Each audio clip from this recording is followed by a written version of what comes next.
Royalty checks. ఈ ఖాళీ స్థలం కొని మనం ఇల్లు కట్టుకుందాం.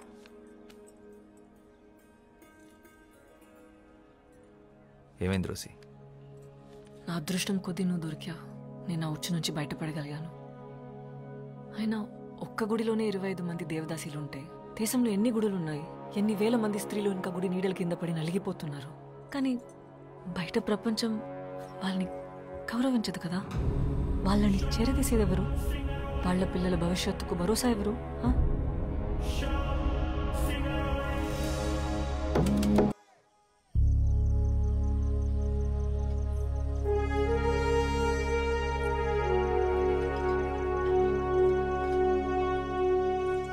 ఇంకా చాలామంది వస్తున్నారు. ఈ బిల్డింగ్ సరిపోదు. వీళ్ళందరికీ పక్కా ఇల్లు, పనిచేసే వాళ్ళకి ఉద్యోగాలు, చేయలేని వాళ్ళకి పర్మనెంట్ పెన్షన్ వచ్చేలా ప్లాన్ చేస్తున్నాను. గవర్నమెంట్ కూడా సపోర్ట్ చేస్తుంది.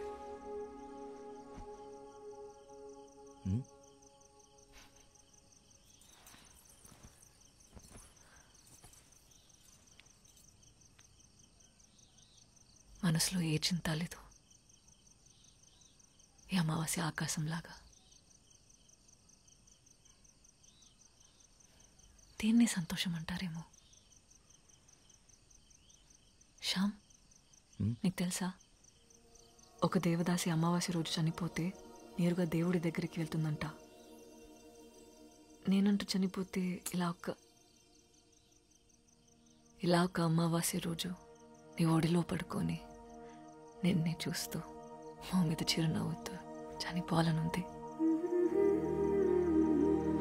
అదే నా ఆఖరి కోరిక.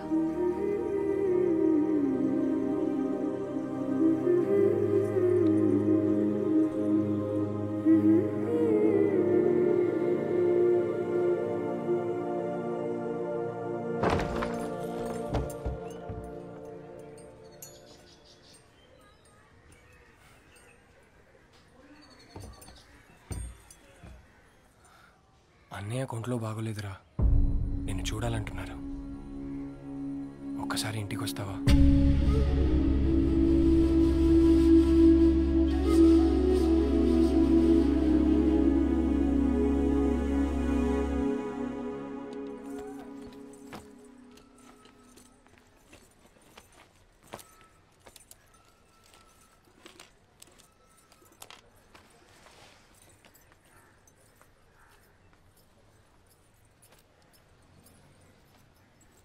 ఆ ఊరిని తలుచుకుంటే నాకు చాలా భయంగా ఉంది.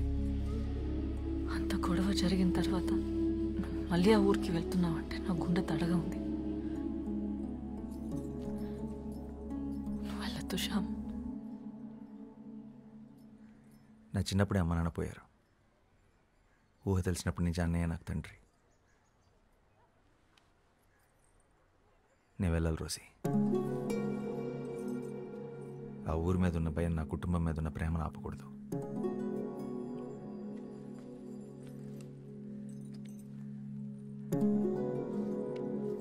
జాగ్రత్త. ఆలస్యమైన మాటిస్తున్నాను, వచ్చేస్తాను.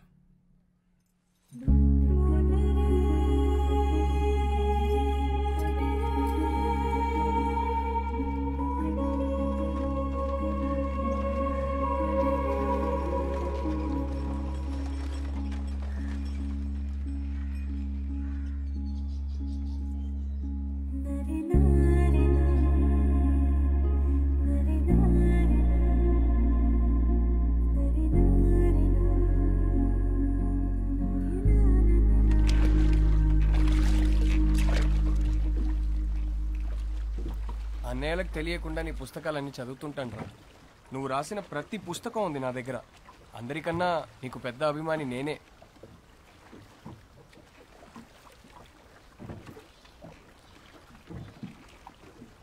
ఏం రాస్తున్నావురా? కొత్త కథ?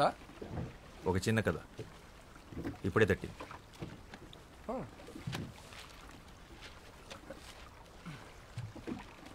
చదివి ఎలా ఉందో చెప్పు.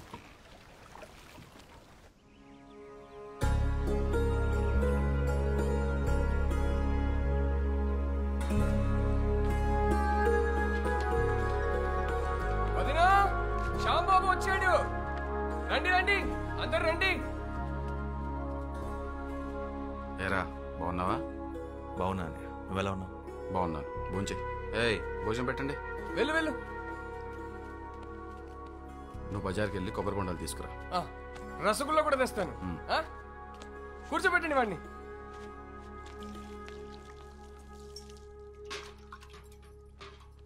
ఇల్లంతా ఖాళీగా ఉంది, పిల్లలేరు వదినా?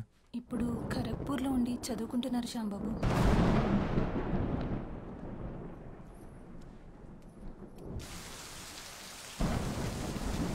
ఎలా ఉన్నావు వదినా?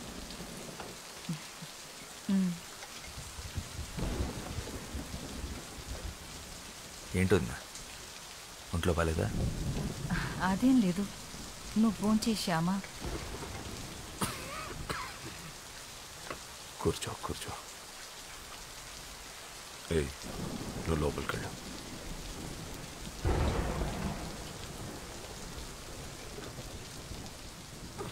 ఆరోగ్యం ఎలా ఉందన్నయ్య? పర్వాలేదు. నీ గురించి అందరూ మాట్లాడుకుంటున్నారు. పేపర్లో కూడా నేను చదివాను. చాలా గొప్పవాడివి అయిపోయావు. నేను నీ పుస్తకాలు ఏవి చదవలేదు. నీ రాతలు ఎలాగూ నాకు నచ్చవు. ఏదేమైనా నువ్వు బాగుపడ్డావు, అది చాలు. ఎంత కాదనుకున్నా రక్త సంబంధం కదా, ఎలా వదులుకుంటాం? మన కులంలోనే ఓ మంచి సంబంధం చూశాను. ఓసారి చూసి పెళ్లి చేసుకో. ఆ సంఘ సేవేదో ఇక్కడి నుంచి కూడా చేసుకోవచ్చు.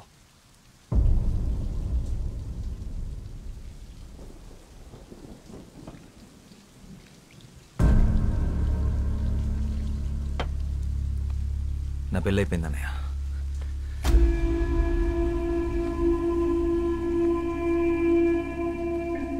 ఈ విషయం మాట్లాడటానికి పిలిపించుంటే నేను వచ్చిన పని అయిపోయింది. ఆ బజార్లంటే నీ ఇంటి కోడలుగా మేము ఎప్పటికీ ఒప్పుకోము. తను నా భార్య రోజే సింగరాయ్. తన గురించి తప్పుగా ఇంకొక మాట మాట్లాడితే అన్నామని కూడా ఖబర్దార్.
నీ పాటికి నీ విప్లవాలను చేసి వెళ్ళిపోతే నీకు తోడ పుట్టి నిన్ను పెంచిన పాపానికి ఈ ఊళ్ళో కుక్కల్ని చూసినట్టు చూస్తున్నారా?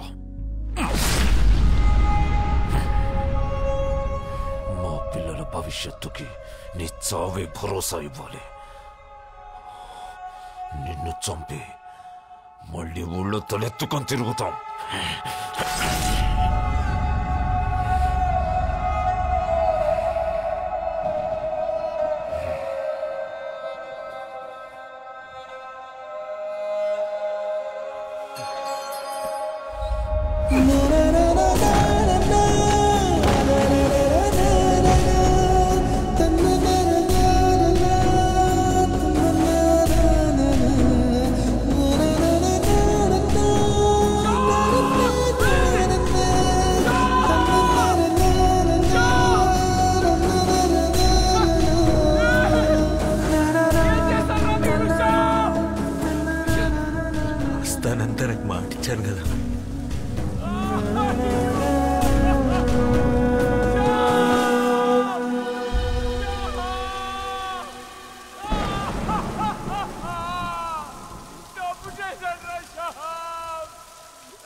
Mm-hmm.